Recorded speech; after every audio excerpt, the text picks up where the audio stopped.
Karena lelahnya pemuda itu, yang disertai rasa takut yang mencekam, akhirnya tertidur di bawah kentongan surau. Secara tidak diduga, tengah malam Syekh Khalil datang dan membantu membangunkannya. Sontak saja dimarahi habis-habisan. Pemuda itu dibawa ke rumah Syekh Khalil. Setelah berbasa-basi dengan 1000 alasan, baru pemuda itu merasa lega setelah resmi diterima sebagai santri Syekh Khalil. Pemuda itu bernama Abdul Wahab Hasbullah. Kelak kemudian hari santri yang diisyaratkan macan itu, dikenal dengan nama Kiai Haji Wahab Hasbullah, seorang kiai yang sangat alim, jagoan berdebat, pembentuk komite Hijaz, pembaharu pemikiran. Kehadiran Kiai Haji Wahab Hasbullah di mana-mana selalu berwibawa dan sangat disegani baik kawan maupun lawan, bagaikan seekor macan, seperti yang diisyaratkan Syekh Khalil. Ke-13. Santri yang tidak ikut jamaah. Dan di antara karomahnya, pada suatu hari menjelang pagi, santri bernama Bahar dari Sidogiri merasa gundah. Dalam benaknya tentu pagi itu tidak bisa sholat subuh berjamaah. Ketidakikutsertaan Bahar sholat subuh berjamaah bukan karena malas, tetapi disebabkan halangan junub. Semalam Bahar bermimpi tidur dengan seorang wanita. Sangat dipahami kegundahan Bahar, sebab wanita itu adalah istri Kiai Khalil, istri gurunya. Menjelang subuh, terdengar Kiai Khalil marah besar sambil membawa sebilah pedang seraya berucap, "Santri kurang ajar, santri kurang ajar." Para santri yang sudah naik ke masjid untuk sholat berjamaah merasa heran dan bertanya-tanya apa dan siapa yang dimaksud santri kurang ajar itu. Subuh itu Bahar memang tidak ikut sholat berjamaah, tetapi bersembunyi di belakang pintu masjid. Seusai sholat subuh berjamaah, Kiai Khalil menghadapkan wajahnya kepada semua santri seraya bertanya, "Siapa santri yang tidak ikut berjamaah?" Ucap Kiai Khalil nada menyelidik. Semua santri merasa terkejut tidak menduga akan mendapat pertanyaan seperti itu. Para santri menoleh ke kanan kiri, mencari tahu siapa yang tidak hadir. Ternyata yang tidak hadir waktu itu hanyalah Bahar. Kemudian Kiai Khalil memerintahkan mencari Bahar dan dihadapkan kepadanya. Setelah ditemukan, lalu dibawa ke masjid. Kiai Khalil menatap tajam-tajam kepada Bahar seraya berkata, "Bahar, karena kamu tidak hadir sholat subuh berjamaah maka harus dihukum. Tebanglah 2 rumpun bambu di belakang pesantren dengan petok ini," perintah Kiai Khalil. Petok adalah sejenis pisau kecil, dipakai menyabit rumput. Setelah menerima perintah itu, segera Bahar melaksanakan dengan tulus. Dapat diduga bagaimana Bahar menebang 2 rumpun bambu dengan suatu alat yang sangat sederhana sekali, tentu sangat kesulitan dan memerlukan tenaga serta waktu yang lama sekali. Hukuman ini akhirnya diselesaikan dengan baik. "Alhamdulillah, sudah selesai Kiai," ucap Bahar dengan sopan dan rendah hati. "Kalau begitu, sekarang kamu makan nasi yang ada di nampan itu sampai habis," perintah Kiai kepada Bahar. Sekali lagi santri Bahar dengan patuh menerima hukuman dari Kiai Khalil. Setelah Bahar melaksanakan hukuman yang kedua, santri Bahar lalu disuruh makan buah-buahan sampai habis yang ada di nampan yang telah tersedia.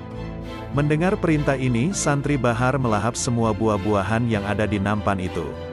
Setelah itu, santri Bahar diusir oleh Kiai Khalil seraya berucap, "Hai santri, semua ilmuku sudah dicuri oleh orang ini," ucap Kiai Khalil sambil menunjuk ke arah Bahar. Dengan perasaan senang dan mantap santri Bahar pulang meninggalkan pesantren Kiai Khalil menuju kampung halamannya. Memang benar, tak lama setelah itu, santri yang mendapat isyarat mencuri ilmu Kiai Khalil itu, menjadi kiai yang sangat alim, yang memimpin sebuah pondok pesantren besar di Jawa Timur.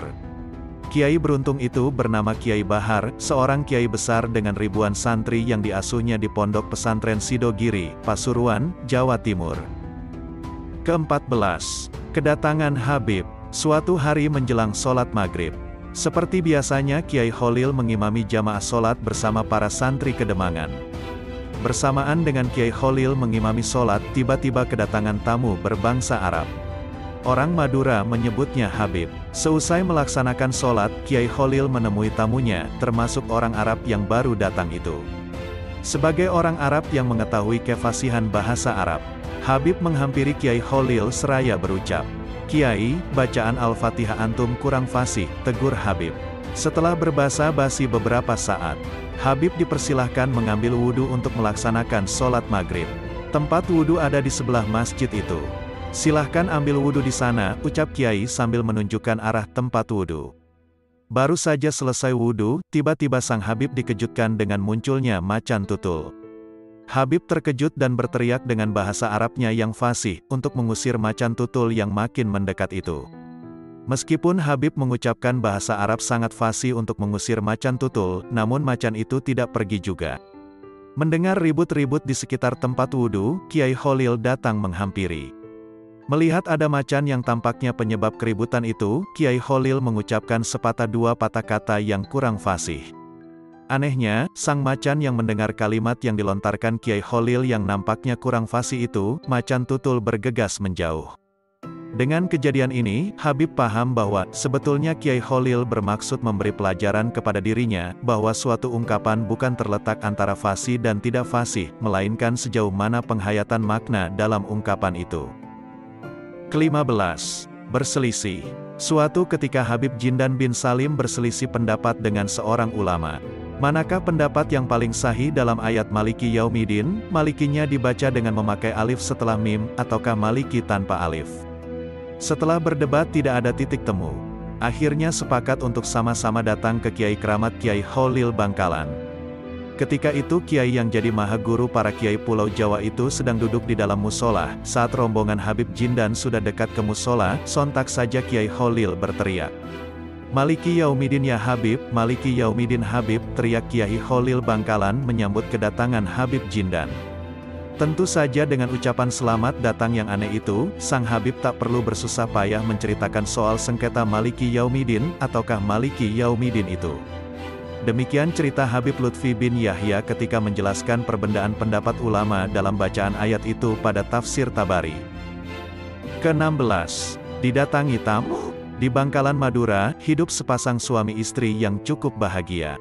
Pada suatu hari, sang suami berkata kepada istrinya, "Bu, saya ingin sekali sowan berkunjung ke Kiai Kholil," katanya pada suatu pagi.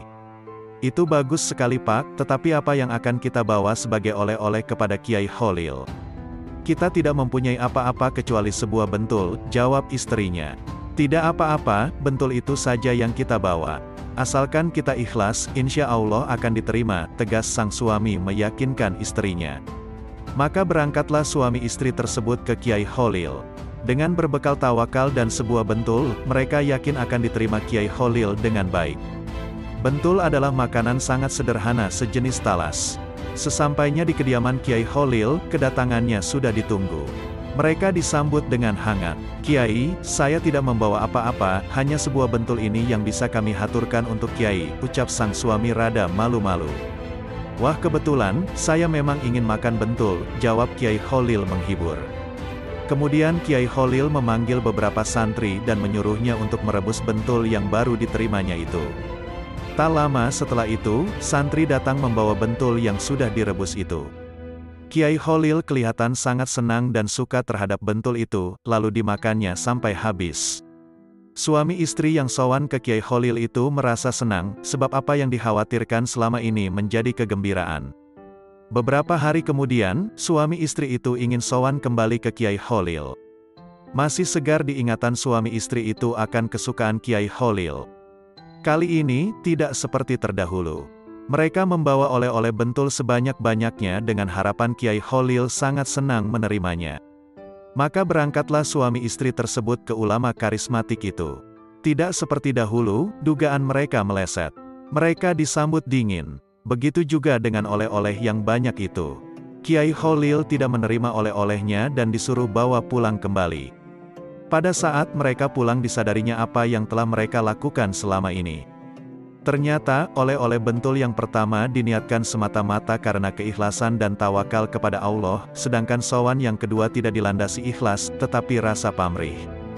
Mereka meyakini atas kekuatannya sendiri dan merasa dirinya mampu membawa oleh-oleh kepada Kiai. Dan itu sangat tidak disukai Kiai Kholil. Ke-17. Hanya disuruh perbanyak baca istighfar. Suatu hari Kiai Kholil kedatangan 3 tamu yang menghadap secara bersamaan. Sang Kiai bertanya kepada tamu yang pertama, "Sampeyan ada keperluan apa?" "Saya pedagang Kiai, tetapi hasil tidak didapat, malah rugi terus-menerus," ucap tamu pertama. Beberapa saat Kiai Kholil menjawab, "Jika kamu ingin berhasil dalam berdagang, perbanyak baca istighfar," pesan Kiai mantap. Kemudian Kiai bertanya kepada tamu kedua, "Sampeyan ada keperluan apa? Saya sudah berkeluarga selama 18 tahun, tapi sampai saat ini masih belum diberi keturunan," kata tamu kedua. Setelah memandang kepada tamunya itu, Kiai Kholil menjawab, "Jika kamu ingin punya keturunan, perbanyak baca istighfar," tandas Kiai. Kini, tiba giliran pada tamu yang ketiga. Kiai juga bertanya, "Sampeyan ada keperluan apa?" "Saya usaha tani Kiai. Namun, makin hari hutang saya makin banyak, sehingga tak mampu membayarnya," ucap tamu yang ketiga, dengan raut muka serius. "Jika kamu ingin berhasil dan mampu melunasi hutangmu, perbanyak baca istighfar," pesan Kiai kepada tamu yang terakhir. Berapa murid Kiai Kholil yang melihat peristiwa itu merasa heran. Masalah yang berbeda, tapi dengan jawaban yang sama, resep yang sama, yaitu menyuruh memperbanyak membaca istighfar. Kiai Kholil mengetahui keheranan para santri. Setelah tamunya pulang, maka dipanggillah para santri yang penuh tanda tanya itu. Lalu Kiai Kholil membacakan Al-Quran Surat Nuh ayat 10-12. Mendengar jawaban Kiai ini, para santri mengerti bahwa jawaban itu memang merupakan janji Allah bagi siapa yang memperbanyak baca istighfar. Memang benar, tak lama setelah kejadian itu, ketiga tamunya semuanya berhasil apa yang dihajatkan. Demikian ke-17 kisah karomah Kiai Kholil Bangkalan dibacakan. Semoga ibrah dan hikmah mengalir. Semoga karunia Allah Subhanahu wa Ta'ala senantiasa menghiasi setiap hembusan nafas kita. Saya akhiri, wassalamualaikum warahmatullahi wabarakatuh.